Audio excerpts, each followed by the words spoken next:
Bonjour et bienvenue dans une nouvelle émission de Monaco Supercars. Aujourd'hui, je vais vous présenter la nouvelle Ferrari F8 Spider. C'est la première Ferrari dans notre chaîne et malheureusement, Enrico ne peut pas être là pour nous la présenter malgré le fait que ça lui aurait tenu vraiment à cœur. Excusez-moi une petite seconde. Enrico, je t'ai dit, je ne te libère pas tant que tu ne prononces pas Ferrari correctement. Fiat. C'est pas possible.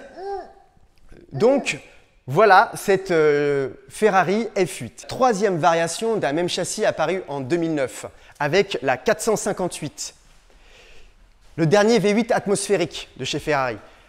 Puis après, lui a succédé la 488, premier V8 biturbo. Et maintenant, encore 5 ans plus tard, nous avons la F8 Tributo et là, dans sa version découvrable, la F8 Spider.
Alors Max, qu'est-ce qu'on peut dire sur cette Ferrari? D'abord le moteur, elle a le V8 biturbo 3,9 litres qu'elle hérite de la Pista avec une gestion moteur, une cartographie revisitée. Et au niveau du châssis?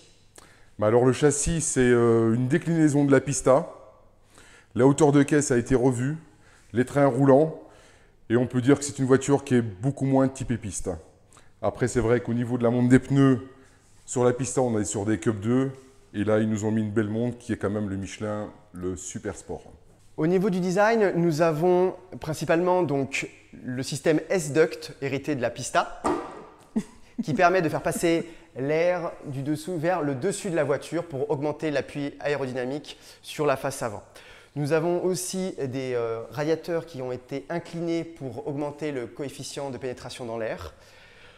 Ensuite, on retrouve les entrées d'air de la 488, mais par contre, on a vraiment un bloc arrière qui a complètement été revisité, notamment avec ce travail aérodynamique qui nous fait passer l'air par cet orifice. Deux optiques arrière de chaque côté qui rappellent l'A308 comme héritage de cette lignée de V8 arrière sur des berlinettes. Alors, question intérieure. Au niveau intérieur, on retrouve clairement des éléments issus de la 812 Superfast, les aérateurs, le volant, bien sûr avec les LED qui ont changé aujourd'hui, c'est rouge et bleu. Et il y a aussi un magnifique display qui vous donne la vitesse, le rapport engagé et le contour. Bien sûr, on a des magnifiques fauteuils qui sont les fauteuils sport, ils sont très agréables, un petit peu durs à mon goût, mais je pense que le mieux, Max, c'est qu'on aille l'essayer. Eh bien, volontiers, on y va. attend que ça. C'est parti.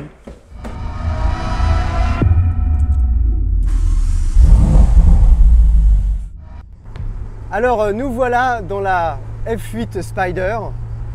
Donc on retrouve clairement les codes, les éléments, l'ambiance Ferrari. Très sport, très course, beaucoup de références à la Formule 1 avec le volant LED, du carbone partout. Et puis ce toucher assez caractéristique, je trouve, moi, de la Ferrari, c'est-à-dire quelque chose d'assez direct. Moi je trouve qu'il y a quand même beaucoup d'informations, mais il y a aussi une sorte d'espèce de légèreté que certains n'aiment pas. Moi j'apprécie, j'aime bien. Et puis il y a aussi cette particularité des palettes fixes qui ne tournent pas avec le volant. Alors sur circuit, on trouve que c'est moins bien. Moi je trouve que dans les cols de montagne, ça permet toujours de savoir où est le plus et où est le moins. Donc on a un amortissement qui est assez efficace mais très orienté confort. Donc voilà, on la sent, elle plonge au freinage. C'est quand même très efficace, ça tourne bien, c'est très direct. Ouais, la voiture n'est pas piégeuse en tout cas. Non, elle est très bien équilibrée. Je retrouve l'équilibre de la 458. Hein. On a un moteur qui est plein à tous les régimes. Très linéaire comme les V8 biturbo, c'est la caractéristique. Là, le filtre à particules étouffe encore plus le bruit. Clairement, au niveau sonorité, ça ne vaut pas une 458, ça ne vaut pas un moteur atmosphérique. C'est très décevant là-dessus. Mais c'est un petit peu le problème qu'on retrouve dans toutes les marques d'aujourd'hui. Mais c'est vrai qu'on retrouve toujours cette ambiance de moteur très couplé à bas régime, où tu as vraiment de la puissance sur tous les rapports, avec vraiment de bonne gestion de boîte. Et je trouve que l'ensemble, l'harmonie lui va bien. Je trouve la boîte assez expressive et elle donne un petit peu des sensations parce qu'il y a un petit semblant de brutalité un peu artificielle sûrement, mais qui donne un petit coup à chaque rapport et ça donne un petit peu plus de peps, un peu plus de touche de sportivité que la 720S qui est vraiment extrêmement lisse, extrêmement lissée. On ne sent pas les passages de rapport. Là, ils ont donné quand même un petit coup de rupture de couple pour le fun, mais la boîte est extraordinairement rapide.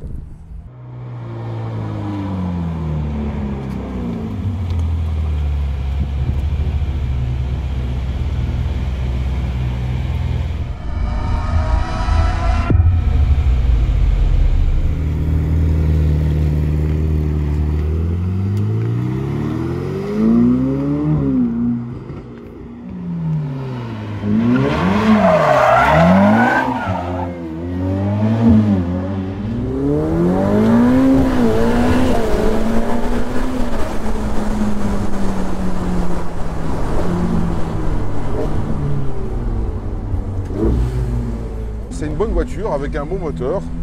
C'est vrai quand tu commences un petit peu à lui voler dans les plumes, elle est assez rageuse au niveau du moteur, même au niveau du châssis. Bon, il ne faut pas trop non plus la brutaliser, on va dire.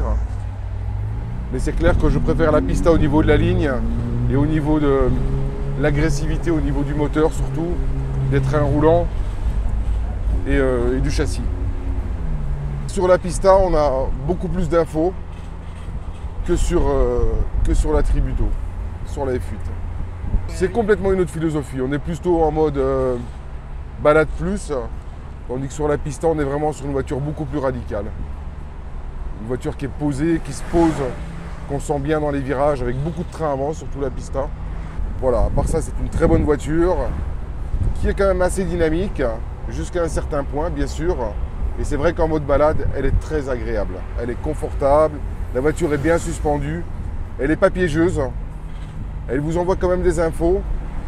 Et moi, je l'aime bien. Si on devait résumer, au final, on a un moteur qui est très coupleux, plein à tous les étages, qui est vraiment bon, mais qui manque vraiment de sonorité. Si on veut faire de la piste ou avoir une voiture beaucoup plus dynamique, on s'oriente vers une Pista. Si on veut une voiture en mode balade plus et se faire plaisir, qui est beaucoup plus polyvalente surtout, il faut s'orienter vers une F8. Donc nous voilà arrivés au terme de cet essai de la F8 Spider. J'espère que ça vous a plu. En tout cas, encore une fois, abonnez-vous. N'hésitez pas non plus à nous suivre sur Instagram, Toretto Monaco, Max Alex B. Et pour nous suivre sur de nouveaux essais, on a encore de belles choses à vous présenter. N'hésitez pas aussi surtout à laisser des commentaires pour nous dire ce que vous avez aimé, ce que vous avez peut-être un peu moins aimé. Oui, c'est important parce que peut-être qu'on pourra vous aider dans le choix telle ou telle voiture. On essaiera de vous orienter au mieux pour votre choix dans le futur.